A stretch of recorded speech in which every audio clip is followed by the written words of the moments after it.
Hello बच्चों, welcome to my channel. आज मैं आपको कबीर दास जी द्वारा रचित साखियाँ का भावार्थ समझाऊंगी। ये साखियाँ कक्षा 9वीं की पाठ्य पुस्तक क्षितिज के काव्यखंड से ली गई हैं, तो आप इन्हें ध्यानपूर्वक समझेंगे और इस वीडियो को आप आखिरी तक देखेंगे, क्योंकि मैं हर दोहे में आपको बताऊंगी कि इस दोहे में कौन सा अलंकार है, कौन सा रस आया है और कौन सी शैली का प्रयोग किया गया है। क्योंकि जब हमारे एग्ज़ाम होते हैं तो इसमें ज़्यादातर पेपर में यह पूछा जाता है कि इस दोहे में कौन सा अलंकार आया है, कौन सा रस आया है और कौन सी शैली का प्रयोग किया गया है। तो आपके लिए यह बहुत ज़्यादा लाभकारी होगा। सबसे पहले हम कबीर दास जी का संक्षिप्त परिचय समझ लेते हैं। कबीर दास जी का जन्म सन 1398 ईस्वी में काशी में हुआ था। कबीर दास जी पढ़े लिखे नहीं थे, इन्होंने विधिवत शिक्षा नहीं पाई थी, परंतु सत्संग, पर्यटन तथा अनुभव से उन्होंने बहुत ज्ञान प्राप्त किया था। उन्होंने समाज में बहुत सी बुराइयां देखी, बहुत सी कुरीतियां देखी, जातीय भेदभाव देखे, असमानताएं देखी, ऊंच नीच, ये सब उन्होंने अपनी आंखों से देखा और इन्हें अपने दोहों में इन्होंने बताया, दोहों में इन्होंने गाया। क्योंकि ये पढ़े लिखे नहीं थे, ये दोहे गाते थे, तो इनके जो भी इनकी रचनाएं हैं वो गेय पद में हैं। और कबीर दास जी के शिष्यों ने इनकी रचनाओं को, इनकी वाणी को बीजक नाम के काव्य में संग्रह किया है। इस काव्य संग्रह के बच्चों 3 भाग हैं, साखी, सबद और रमैनी। कबीर दास जी भक्तिकालीन निर्गुण संत परंपरा के प्रमुख कवि थे। इनकी मृत्यु सन 1518 के आसपास मानी जाती है। तो हमारी पाठ्य पुस्तक में साखियाँ, साखी का अर्थ होता है प्रत्यक्ष ज्ञान। साखी संस्कृत शब्द है और संस्कृत शब्द साखी का अर्थ होता है साक्षी, अर्थात आंखों देखा। जिसका कोई साक्षी हो तो इसका अर्थ होता है आंखों देखा, प्रत्यक्ष ज्ञान। कबीर दास जी ने समाज में फैली हुई बुराइयों को दूर करने के लिए अपने दोहों के माध्यम से लोगों को संदेश दिया है। और इनके दोहे, हर दोहे में कुछ ना कुछ सीख मिलती ही है, ये हमारे जीवन से जुड़े हुए हैं। तो साखियाँ, मांद सरोवर सुभर जल, हंसा केली कराही, मुक्ता फल मुक्ता चुगे, अब उड़ी अनंत न जाही। मान सरोवर, मन रूपी सरोवर, सुभर अच्छी तरह से भरा हुआ, जल पानी, हंसा, हंस एक पक्षी होता है, सफ़ेद रंग का होता है और बहुत पवित्र पक्षी इसको माना जाता है। इसीलिए कबीर दास जी ने हंस रूपी पक्षी का यहाँ पर उदाहरण दिया है। केली क्रीड़ा करते हैं, कराही करते हैं, मुक्ता फल मोती, मुक्ता स्वतंत्र होकर, चुगे चुगते हैं, अब उड़ी अब उड़कर, अनंत न जाही और कहीं जाना नहीं चाहती। तो इस दोहे के माध्यम से कबीर दास जी ने हंस का उदाहरण दिया है और मनुष्य को समझाया है। यह दोहा छंद में लिखी गई हैं साखियाँ।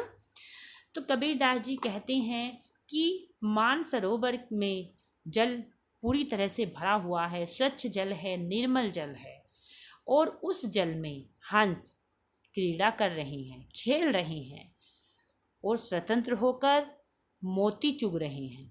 देखिए, कहा जाता है कि जो हंस पक्षी होता है वह मोती चुगता है, लेकिन वैज्ञानिक दृष्टि से यह सही नहीं है, क्योंकि कोई पक्षी मोती नहीं चुगता है, लेकिन माना यही जाता है। एक और शक्ति मानी है हंस के अंदर कि हंस दूध और पानी को अलग कर देता है। अगर उसे किसी बर्तन में हम पानी और दूध मिलाकर रख दें तो वो दूध पी जाएगा और पानी को छोड़ देगा। ये हंस के बारे में कहा जाता है। तो कबीर दास जी यहाँ पर कह रहे हैं कि हंस मानसरोवर के जल में क्रीड़ा कर रहे हैं और स्वतंत्र होकर मोती चुग रहे हैं, और उन्हें इस क्रीड़ा में इतना आनंद आ रहा है कि वे इसे छोड़कर और कहीं जाना नहीं चाहते। आशय ये है कि जब मनुष्य ईश्वर की भक्ति में लीन हो जाता है, मग्न हो जाता है और परम मोक्ष को प्राप्त कर लेता है, तो उसे उसमें इतना आनंद आता है कि फिर वह उस सुख को छोड़कर और कहीं जाना नहीं चाहता और कहीं ध्यान वह नहीं लगाता है। इस दोहे में हमारा केली और कराही कै वर्ण की आवृत्ति हुई है, तो यहाँ पर हमारा अनुप्रास अलंकार आया है, प्रतीकात्मक शैली का प्रयोग हुआ है और रस शांत रस है। दूसरा दोहा है बच्चों हमारा, प्रेमी ढूंढत मैं फिरो, प्रेमी मिले न कोई, प्रेमी को प्रेमी मिले, सब विष अमृत होई। दूसरे दोहे में कबीरदास जी कहते हैं कि प्रेमी यानी कि भक्त, यहाँ पर प्रेमी का मतलब आया है ईश्वर का भक्त। प्रेमी ईश्वर के भक्त को, सच्चे भक्त को मैं ढूंढता फिर रहा हूँ। ढूंढत ढूंढता, मैं फिर रहा हूँ, ये फिरो का अर्थ होता है फिर रहा हूँ। प्रेमी मिले न कोई, भगवान का सच्चा भक्त कोई भी नहीं मिल रहा है। मैं भगवान के सच्चे भक्त को ढूंढता फिर रहा हूँ, लेकिन मुझे कोई भी सच्चा भक्त नहीं मिल रहा है। प्रेमी को प्रेमी मिले, प्रेमी यहाँ पर देखिए ईश्वर भी आया है, ईश्वर का भी आया है और भक्त, कि अगर भगवान के सच्चे भक्त को ईश्वर मिल जाए, सविशत अमृत होए, तो उसके अंदर जो बुराइयां होती हैं, जो कुसंगतियां होती हैं, जो उसके दुख होते हैं, वे सब अमृत में बदल जाएं, अच्छाई में बदल जाएं। अगर भगवान के भक्त को ईश्वर मिल जाएं, तो फिर जो भी उसके अंदर बुराइयां होती हैं, जो भी विकार होती हैं, वे सारे बदल जाएं, अच्छाई में बदल जाएं। तो बच्चों ये जो हमारा दोहा है, इसमें हमारा भक्ति रस है और हमारा अलंकार यमक है। यमक प्रेमी को प्रेमी मिले, क्योंकि प्रेमी शब्द की पुनरावृत्ति हुई है, दोनों बार इसके अर्थ अलग हैं। एक बार भक्त के लिए आया है और दूसरा ईश्वर के लिए आया है। हमारा तीसरा दोहा है, हस्ती चढ़िए ज्ञान को, सहज दुलीचा डारी, स्वान रूप संसार है, भूखन दे जग मारी। हस्ती, हस्ती का अर्थ होता है हाथी, चढ़िए चढ़ना, ज्ञान को, ज्ञान को ज्ञान रूपी, सहज सहजता का, दुलीचा कालीन, डारी डालकर। कबीर कहते हैं कि हाथी की सवारी करनी चाहिए, ज्ञान रूपी हाथी की।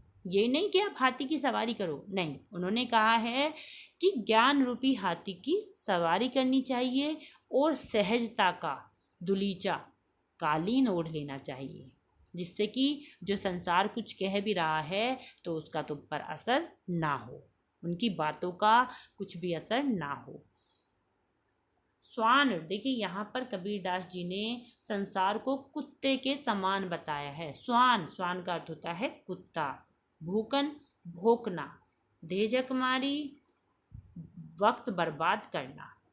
तो कबीर कहते हैं कि जिस प्रकार से हाथी के ऊपर महावत बैठता है और कालीन बिछाकर बैठता है और वह अपने लक्ष्य को प्राप्त करने के लिए सीधा चलता रहता है, कोई कुछ भी कहे, कुत्ते कितने भी भौंकते हों, हाथी अपनी चाल को धीमा नहीं करता है, वो सीधा चलता ही रहता है। उसी प्रकार से मनुष्य को भी अपने लक्ष्य की प्राप्ति के लिए सीधे रास्ते पर चलना है। संसार तो कुत्ते के समान ही है, जिस प्रकार से कुत्ते भौंकते हैं जब हाथी चलता है, उसी प्रकार से संसार भी ज्ञानी पुरुष के वो कुछ ना कुछ कहता ही रहता है, लेकिन जब ज्ञानी पुरुष पर उसका कोई असर नहीं होता तो वह झक मारकर अपना समय बर्बाद करके वह चुप हो जाता है। तो समाज की परवाह किए बिना अपने लक्ष्य को प्राप्त करना बहुत आवश्यक है। इसमें देखिए बच्चों हमारा स्वान रूप संसार है, यहाँ पर तुलना की गई है संसार की, तो यहाँ पर हमारा रूपक अलंकार आया है और जो हमारा रस है उसमें शांत रस ही आया है। हमारा अगला दोहा है, पका पखी के कार ने सब जग रहा भुलान, निरपक होई के हरि भजे, सोई संत सुजान। पखापखी का अर्थ होता है बच्चों पक्ष विपक्ष, कारणे कारण, जग संसार, भुलान भूल गया है। पक्ष विपक्ष के चक्कर में पड़कर यानी कि तर्क और वितर्क के चक्कर में पड़कर संसार भगवान की भक्ति करना भूल गया है। वह भूल गया है, वह सिर्फ पक्ष और विपक्ष में ही पड़ा हुआ है, वह भगवान को की भक्ति करना भूल चुका है। निरपक्ष निष्पक्ष होकर, जो पक्ष और विपक्ष में ना पड़े, जो निष्पक्ष होगा। हरि भजे, भगवान का भजन करे। सोई संत सुजान, वही सच्चा ज्ञानी है, वही सच्चा भक्त है। तो कबीर इस दोहे के माध्यम से कह रहे हैं, हिंदू मुस्लिम जो एक भेदभाव है उस पर उन्होंने व्यंग्य किया है और कहा है कि पक्ष और विपक्ष के चक्कर में पड़कर ये सारा जग भगवान की भक्ति करना भूल गया है। आपसी भेदभाव इतना बढ़ गया है कि वह भगवान को ही भूल चुका है। वह भगवान को याद करना, प्रार्थना करना, उनकी भक्ति करना भूल गया है और अपने आपसी जो भेदभाव है, द्वेष भावना है, वह इतनी अपने मन में उन्होंने पाल ली है, इतनी उत्पन्न कर दी है कि वह भगवान को भी भूल चुका है। लेकिन जो निष्पक्ष होकर, जो व्यक्ति पक्ष विपक्ष में नहीं पड़ता है, भगवान में कोई अंतर नहीं करता है या हिंदू मुस्लिम में कोई अंतर नहीं करता है, वही सच्चे अर्थों में सच्चा ज्ञानी है और वही भगवान को प्राप्त कर सकता है। यहाँ पर देखिए बच्चों, सोई संत सुजान, स और स वर्ण की आवृत्ति हुई है। तो यहाँ पर हमारा अनुप्रास अलंकार आया है और जो यहाँ पर व्यंग्य किया गया है तो यहाँ पर हमारा वक्रोक्ति अलंकार है। हिंदू मुआ राम कही, मुसलमान खुदाई, कहे कबीर सो जीवता, जो दुह के निकट न जाए। हिंदू मुआ, तो यहाँ पर कबीर दास जी कहते हैं कि हिंदू राम करते करते मर जाते हैं और मुसलमान खुदा। हिंदू राम रटते रटते मर जाते हैं और मुसलमान खुदा। कहे कबीर सो जीवता, आगे कबीर दास जी कहते हैं कि वही सच्चे अर्थों में भगवान का सच्चा भक्त है, जो दोनों में कोई अंतर नहीं करता है। इस दोहे के माध्यम से भी कबीर दास जी ने हिंदू मुस्लिम जो भेदभाव है उसको मिटाने का प्रयास किया है और बताया है कि राम और खुदा में कोई भी अंतर नहीं है। तो ये कबीर दास जी कह रहे हैं कि हिंदू राम कहते कहते और मुसलमान खुदा करते करते मर जाते हैं और वह भगवान को प्राप्त नहीं कर सकते, नहीं कर पाते, उन्हें कुछ हासिल ही नहीं होता है, क्योंकि वे तो भगवान में भी भेदभाव करते हैं। जो इन भेदभाव में नहीं पड़ता, जो इन दोनों के चक्कर में नहीं पड़ता, वही सच्चा संत होता है, वही सच्चे अर्थों में भगवान का सच्चा भक्त होता है और उसे ही भगवान प्राप्त होते हैं। यहाँ पर भी वही बच्चों हमारा अनुप्रास अलंकार आया है, क्योंकि यहाँ पर वर्णों की आवृत्ति हुई है। कहे कबीर, क कहे कबीर तो जीवता, जो दुह के निकट न जाई। अनुप्रास अलंकार है और हमारा भक्ति रस है। काबा फिर काशी भया, राम ही भया रहीम। काबा फिर काशी भया, राम ही भया रहीम। मोट चून मैदा भया, बैठी कबीरा जीम। काबा, काबा मुसलमानों का पवित्र स्थान है। फिर काशी, काशी हिंदुओं का पवित्र स्थान है, आप जानते होंगे। भया हो गया, राम ही राम, भया हो जाता, रहीम मुसलमानों को मानते हैं रहीम को और राम को हिंदू। तो कबीर ने इस दोहे के माध्यम से भी हिंदू मुस्लिम एकता पर बल दिया है और कहा है कि काबा जो मुसलमानों का पवित्र स्थान है वह काशी बन जाएगा और राम रहीम। यदि मुसलमान और हिंदू आपस में भेदभाव ना करें, आपस में द्वेष भावना ना रखें और उस निराकार ब्रह्म की उपासना करें, भक्ति करें, उस निराकार ईश्वर की भक्ति करें, तो उनके लिए काबा काशी बन जाएगा और काशी काबा बन जाएगा, राम रहीम बन जाएंगे और रहीम राम। अर्थात उन्हें इन पवित्र स्थानों में और इन पवित्र नामों में कोई भी अंतर नहीं महसूस होगा, उनके लिए ये एक समान हो जाएंगे। जिस प्रकार से मोट चून जो गेहूं का पिसवाया जाता है तो उसका पहले आटा बनता है और फिर अगर उसे थोड़ा बारीक पीस दिया जाए तो उससे मैदा बन जाता है। बैठी कबीरा जी। तो वो कह रही है कि जिस प्रकार से गेहूं के मोटे आटे को यदि बारीक पीस दिया जाए तो वह मैदा बन जाता है, उस मैदा से स्वादिष्ट भोजन पकता है, उसी प्रकार से यदि हिंदू और मुस्लिम आपसी सद्भावना को बढ़ाएं और भेदभाव को भुला दें तो उससे बहुत ज़्यादा अच्छा होगा और दोनों में भाईचारे की भावना बढ़ जाएगी। और फिर जिस प्रकार से मैदा से स्वादिष्ट भोजन पकता है उसी प्रकार से दोनों आपस में बैठकर अच्छी अच्छी बातें कर पाएंगे। इसमें भ्रम में जो लोग पड़े हुए हैं, जो भ्रम जाल में फंस गए हैं बच्चों, इस दोहे के माध्यम से कबीरदास जी ने उनके भ्रम को मिटाने का प्रयास किया है। इसमें भक्ति रस है। हमारा आखिरी दोहा है, ऊंचे कुल का जन्मिया जे करनी ऊंच न होई, सुबरन कलश सुरा भरा साधु निंदा सोई।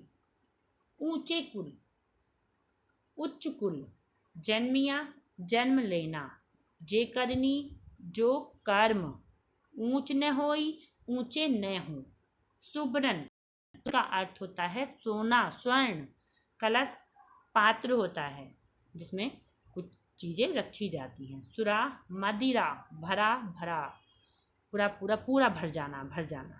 साधु निंदा, सन्यासी जो लोग होते हैं वह निंदा ही करेंगे। तो कबीर कह रहे हैं कि ऊंचे कुल में जन्म लेने से कोई ऊंचा नहीं होता, यदि उसके कर्म ऊंचे नहीं है तो संसार में उसे कोई भी नहीं याद करता।